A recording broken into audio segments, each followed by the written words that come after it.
Hello, I'm sitting out here in Sridham Mayapur. You can see behind me the rice fields. I'm on my balcony. You can hear the truck in the distance. So much construction's going on here. But aside from the nice visuals and audio effects, the reason I'm here is to tell you all about the workshop we're doing. It's never been done before. It's going to be done the first time in Bangalore, December 29th and 30th. Well, to hear the cows, we have cows here. December 29th and 30th, we're going to limit it to about 100 devotees. So, if after hearing from me you think this is a workshop you would like to attend, then please register early to make sure you get space. We want to limit it because too many devotees, it would be too difficult to do it well. So I've called this workshop the Recreation Workshop. It was requested of me by Madhusudana Hari Prabhu. He wanted us to deal with a lot of the problems that devotees face in their progress in Krishna consciousness, and particularly with the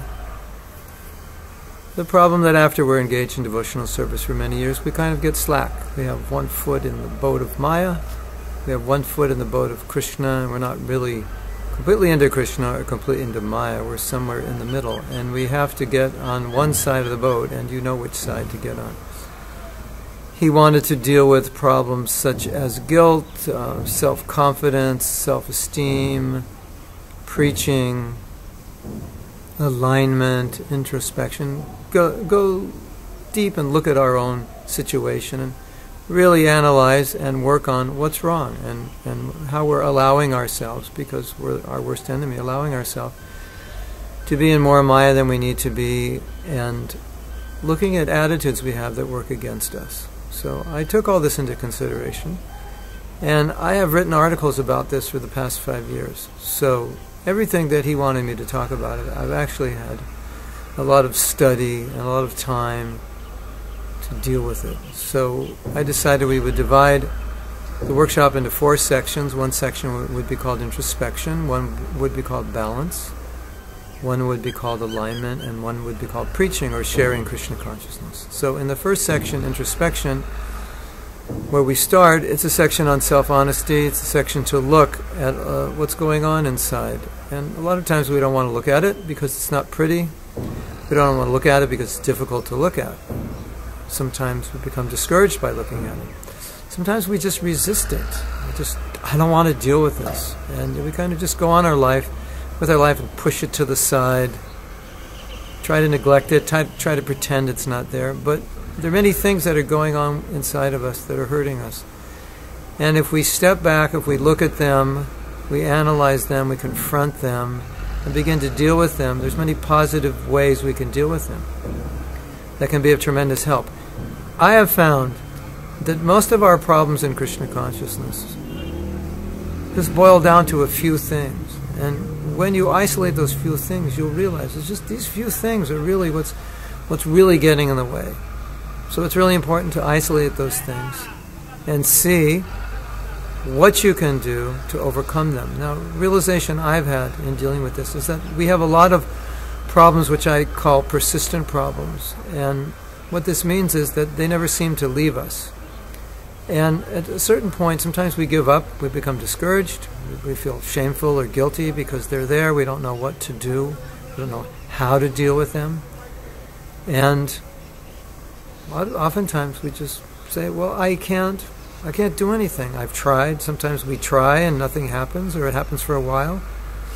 So we want to look at these things, and we want to get more deeply under these problems, and also learn how to tolerate the problems that aren't going to go away so easily, how to remain enthusiastic even in spite of them, how to turn discouragement into encouragement, how to use these problems to help us become more humble, how to use these problems to help us come closer to Krishna. We can do all these things. And especially how to deal with these problems in a way that we can gradually minimize them, reduce them, and gain more of an ability to use our willpower to make decisions. So as I was saying, I had the realization that some of my persistent problems are going to stay with me until I make a decision that that's it. I'm going to do something. So part of what we are going to do in this workshop is help you come to this level of making decisions. Really, it's it's commitment. Making decisions, okay, this is enough. I'm going to put an end to this. I'm going to do something about it. If we don't do something about it, the problems persist throughout our life. They may persist into our next life. So in the next section, we talk about balance. What does balance mean? It means many things. Balance means balancing our lives between our service, our sadhana, our work, our families, our finances, our health. Sometimes we're out of balance on one side or the other. And often devotees preach. But they preach so much they have no time for their families. Or they neglect their sadhana for preaching. Or they work so hard they don't have time for sadhana or service. So we will realize in this section how important it is to be balanced in all areas of our life, because one area affects the other. And how to do that, and the importance of doing that. And then we also look at balancing opposites in our life. For example, I want to be humble, but I want to be appreciated. These are opposites. I want to enjoy Maya, I want to serve Krishna. We're confronted with opposites. How do we balance that? How do we balance the desire to be humble with low self-esteem? Because they're different. How do we balance the need to make an effort with mercy? Is it mercy? Is it effort? Is it somewhere in between? How do we balance so many opposites in our life that confuse us? In the next section, we talk about alignment. Alignment means that a lot of things we do, a lot of things we think are out of alignment with Krishna consciousness. And many of these things we don't even realize. Often we think, no, I believe in this philosophy, I believe in this teaching, but in our life we don't manifest it. Or sometimes we manifest it in one area of our life, but we don't manifest it in another. So we're going to discover beliefs we think we have that we actually don't have. And we're going to discover goals we have, and not discover goals, but we're going to see how we're out of alignment with many of our goals, meaning how we often work against ourselves. We have attitudes that work against what we want to achieve. Attitudes we may not realize we have. We have actions, ways of thinking that work against us. So it's a very, very illuminating section. Part of the illumination is that when you realize you're out of alignment, you understand that that's why you feel guilty, because you have values and goals and you're not living them. So there's a dichotomy. And so whenever there's this kind of dichotomy, we feel guilt, because we know we should be doing something that we're not doing. So we look at this, again, in balancing. How do you balance this guilt? Knowing what you should do, but not doing it. So that's an important part of balance. And balance in relation to alignment. And we look at all aspects of our life. And with the goal of seeing, can we apply Krishna consciousness 24 hours a day? Make Krishna consciousness a practice, a living practice. And then the last section is about preaching, where we take everything we're learning, all the ideas, and then we bring them into the context of preaching. And we talk about empowerment, what it means to be empowered, and how we become empowered by becoming free from any other desire than being an instrument, the desire to help people, and the importance of our own example in influencing others. In other words, our example is more powerful than what we speak. And then understanding Prabhupada's mission. What is his mission? What does he expect from us? How do we fit into that? And then also, a very important section, maybe one of the most important, is discovering our nature, our dharma, our gifts, and how we can employ them in Krishna's service.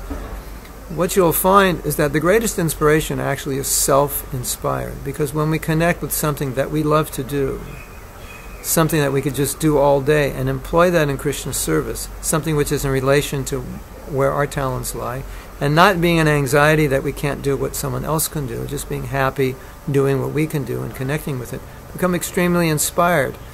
And when we use that in Krishna's service. So this is a very, very important part of the workshop. Overall, the workshop helps us achieve what we want externally by changing who we are internally. Because if we're going to grow outside of us, we need to grow inside of us. So we hope to see you there. As I said, if you're interested in coming, please register soon so you can get a seat. December 29th and 30th, contact Madhusudan Hari. Or if you've already received a flyer or you see the poster at the temple, any of the temples in Bangalore, there will be information, contact information. But if you don't, Madhusudan Hari is available at property2011@gmail.com. Property2011@gmail.com. We hope to see you there. Hare Krishna from Sridham, Mayapur.